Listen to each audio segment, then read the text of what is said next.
धन के 5 नियम। मैजिक जिगलर के एक उदाहरण से शुरू करना चाहता हूँ, जिसमें वह कहते हैं कि पैसा जीवन में सबसे जरूरी चीज नहीं है, लेकिन ये ऑक्सीजन के करीब है और इसका पैमाना है। आज के वीडियो में हम आपको पैसे के 5 नियम बताएंगे जो आपको पैसे का बेहतर प्रबंधन करने में मदद करेंगे और आपको एक ऐसा स्थान देंगे जो पैसे के बिना कभी संभव नहीं हो सकता। तो चलो शुरू हो जाओ। यह है, पहले खुद भुगतान करो। बहुत से लोग बचत करने का इरादा रखते हैं, लेकिन इसके आसपास कभी नहीं जाते हैं। 2017 के सर्वेक्षण में 6 उत्तरदाताओं में से एक ने कहा कि उनके पास बचत योजना स्थापित करने का समय नहीं था। भले ही आपके इरादे नेक हो, लेकिन सप्ताह भर में अक्सर अप्रत्याशित खर्च आते हैं जो आपके बैंक खाते को खाली कर देते हैं। नतीजतन अमेरिका में सभी श्रमिकों के 3/4 से अधिक पेचेक से पेचेक रहते हैं, बचत के लिए बहुत कम मौका छोड़ते हैं। यदि आप पहले खुद को भुगतान करते हैं, तो पैसा बचाना आपकी टू डू सूची पर अंतिम आइटम नहीं होगा जो कभी पूरा नहीं होता। इसके बजाय पैसा सीधे आपकी तनख्वाह से निकाला जा सकता है और सेवानिवृत्ति खाते में निवेश किया जा सकता है। अधिकांश विशेषज्ञ आपकी आय का लगभग 80% ही खर्च करने और शेष सेवानिवृत्ति और अन्य बचत खातों के माध्यम से बचत करने की सलाह देते हैं। जबकि आप इस स्तर पर शुरू करने में सक्षम नहीं हो सकते हैं, कहीं से शुरू करना महत्वपूर्ण है, यहाँ तक कि अपनी आय का केवल 1% बचत करके भी शुरू करें। फिर समय के साथ आप उपलब्ध धन न होने के लिए समायोजित हो जाएंगे, तदनुसार आपका खर्च बदल जाएगा और आपकी बचत बढ़ सकती है। और हर बार जब आप एक वृद्धि प्राप्त करते हैं, तो आप उच्च आय पर जीने के अभ्यस्त होने से पहले तुरंत एक हिस्से का निवेश कर सकते हैं। दूसरा, एक इमरजेंसी फंड बनाएं। आपात स्थिति होती है, कारें टूट जाती हैं, बच्चे बीमार हो जाते हैं और नौकरियां चली जाती हैं। दुर्भाग्य से हम में से प्रत्येक को इस प्रकार की स्थिति का सामना करना पड़ता है और धन की कमी के कारण हम फंस जाते हैं और फिर हमें किसी और से पैसा उधार लेना पड़ता है, जो हमें आपदा की ओर ले जा सकता है। यदि कोई वित्तीय आपदा आती है और आप तैयार नहीं हैं, तो इसका प्रभाव आपके पूरे जीवन पर पड़ सकता है। एक टूटी हुई कार से काम छूट जाता है, जिससे नौकरी छूट जाती है या आय कम हो जाती है। एक खोई हुई नौकरी आपके वाहन के पुरोबंध या पुनः कब्जे की ओर ले जाती है। विलंबित चिकित्सा देखभाल गंभीर बीमारी की ओर ले जाती है। एक वित्तीय गति आपको उस दूरगामी क्षति से बचाती है जो अप्रत्याशित व्यय का कारण बन सकती है और आपको कर्ज से बाहर रख सकती है।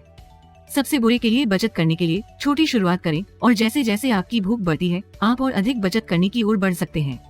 लेकिन सुनिश्चित करें कि आप इसे सिर्फ एक बार आजमाने के बाद रुके नहीं।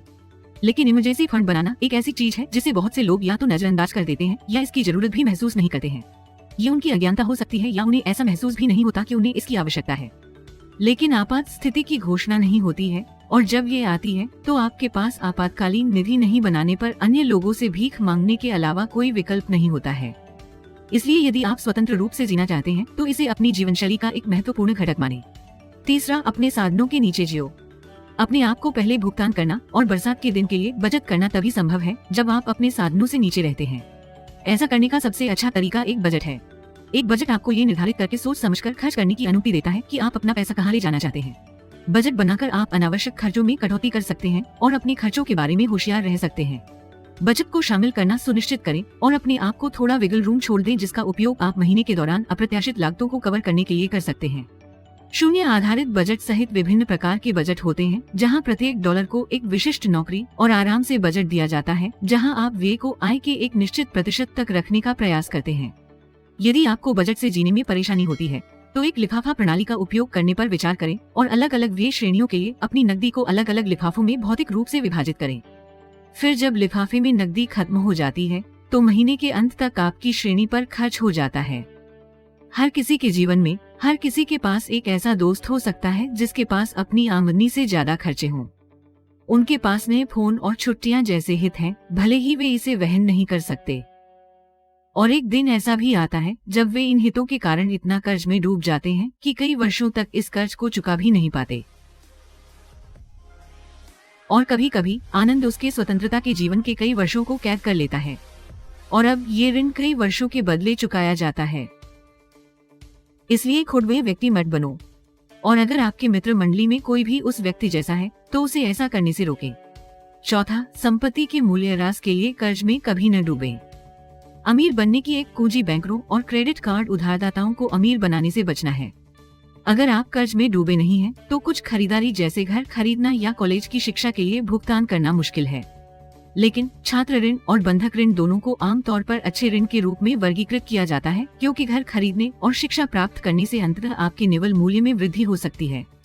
इसके अलावा संपत्ति के बढ़ते मूल्य और करियर के बेहतर अवसर ऋण की लागत को ऑफसेट करते हैं। हालांकि अन्य संपत्तियां मूल्य में नहीं बढ़ती हैं। इसलिए यदि आप उन्हें खरीदने के लिए उधार ले रहे हैं तो आप पर दोहरी मार पड़ेगी। 5वां, पैसे के बदले अपना समय किराए पर न दें। ऐसा देखा जाता है कि बहुत से लोग सोचते हैं कि नौकरी हो या बिजनेस या कोई और पेशा हो, अकेले ही करना चाहिए। और कहीं न कहीं ये एक पुरानी मानसिकता को दर्शाता है जहां लोग दूसरों पर भरोसा न करने में विश्वास करते थे। और जब हम उस समय के हिसाब से देखें तो हो सकता है कि ये तरीका सही भी हो।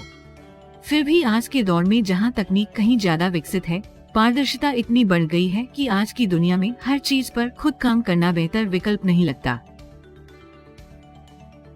यदि आप अधिक काम करना चाहते हैं, पैसा कमाना चाहते हैं, तो एक जोड़ी हाथों का उपयोग करने के बजाय अपने लिए कई जोड़ी हाथों का उपयोग करें। मूल रूप से आपको लगता है कि कार्य दक्षता में गिरावट के बिना प्रत्यायोजित किया जा सकता है, तो निश्चित रूप से कोई ऐसा व्यक्ति खोजें जो आपके लिए उस कार्य को उतनी ही कुशलता से कर सके।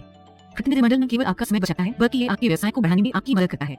और जब आप अपने साथ एक टीम जोड़ते हैं तो आपको न केवल नए बिजनेस आइडियाज मिलते हैं, बल्कि आप किसी और महत्वपूर्ण कार्य पर भी ध्यान केंद्रित कर सकते हैं जिसे केवल आप ही पूरी दक्षता के साथ कर सकते हैं। इसके अलावा जब आपको लगे कि आपने अपना काम सौंप दिया है और अब ये सुचारू रूप से चल रहा है, तो अपना ध्यान दूसरे व्यवसायों और नए साम्राज्यों के निर्माण पर केंद्रित करें। आपने ओयो होटल्स के बारे में जरूर सुना होगा। ओयो होटल चेन के मालिक श्रीतेश अग्रवाल कहते हैं कि मैं अपने काम के लिए एक बेहतर इंसान की तलाश करता हूं जिसे मैं अपना काम सौंप सकूं, और फिर उसे सौंपने के बाद मैं अपना ध्यान एक नए कार्य या एक नए व्यवसाय के निर्माण पर केंद्रित करता हूं। फिर मैं एक ऐसे व्यक्ति की तलाश करता हूं जो इस काम को कुशलता से कर सके और मैं इस काम को किसी को सौंप देता हूं, और फिर से मैंने अपना ध्यान किसी और व्यवसाय पर स्थानांतरित कर दिया। इसलिए अपने जीवन में प्रतिनिधिमंडल के लिए जगह तलाशें। देखें कि आपके काम को किन जगहों पर सौंपा जा सकता है और आप देखेंगे कि इससे आपकी दक्षता में काफी सुधार होगा। तो दोस्तों, सबसे पहले हमेशा खुद को सबसे पहले भुगतान करें। अपनी बचत, निवेश और इमरजेंसी फंड को सबसे ऊपर रखें। फिर उसके बाद ही खर्च करने के बारे में सोचें। दूसरा, हमेशा एक इमरजेंसी फंड रखें। ये एक ऐसी चीज है जिसे हम कुशलता के महत्व को महसूस नहीं करते हैं, लेकिन जब कुछ अनहोनी हो जाती है तो हम लगभग एक आपातकालीन कोष के बिना विकलांग हो जाते हैं। तीसरा, अपना खर्च कम रखें। कभी भी उन महंगी चीजों के पीछे न भागें जिन्हें आप वहन नहीं कर सकते और अधिक विस्तारित अवधि के लिए किस्तों का भुगतान करना पड़ता है। चौथा, कभी भी मूल्यह्रास वाली संपत्ति में निवेश न करें। 5वां, अपने समय के लिए पैसे का आदान प्रदान न करें। जितना हो सके अपने काम को आउटसोर्स करने की कोशिश करें। धन्यवाद दोस्तों, मुझे उम्मीद है कि आपको ये वीडियो पसंद आया होगा। मुझे आशा है कि आप इस वीडियो से सभी सीखों को अपनाकर अपना जीवन बेहतर तरीके से जी सकेंगे। अगर आपने अभी तक हमारे चैनल को सब्सक्राइब नहीं किया है तो आपको अभी सब्सक्राइब करना होगा। वीडियो को लाइक और कमेंट करना ना भूलें, इससे आपका उत्साह बना रहेगा। जल्द मिलते हैं एक और शानदार वीडियो के साथ। धन्यवाद।